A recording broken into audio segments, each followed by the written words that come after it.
Suppose ఏ చాకు తెగింది, కత్తి తెగింది, పడిపోయారు, కొట్టుకుపోయింది. అటువంటప్పుడు అది వాయకుండా, సీమ్ పట్టకుండా, నొప్పి కూడా తగ్గాలి అంటే మీరు ఏం చేయాలంటే నెయ్యి, హాతకర్పూరం 2 సమంగా తీసుకోండి.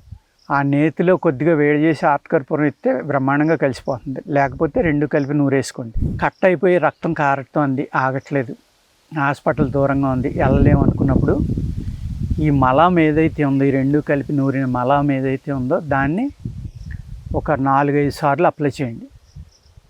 అవసరమైతే అరగంటకి కూడా అప్లై చేస్తే బ్లడ్ కారటం అనేది ఇమీడియట్గా ఆగిపోయి మీకు ఆ రక్తం అతిగా కారిపోవటం వల్ల వచ్చే ఇబ్బందుల నుంచి మిమ్మల్ని రక్షిస్తుంది.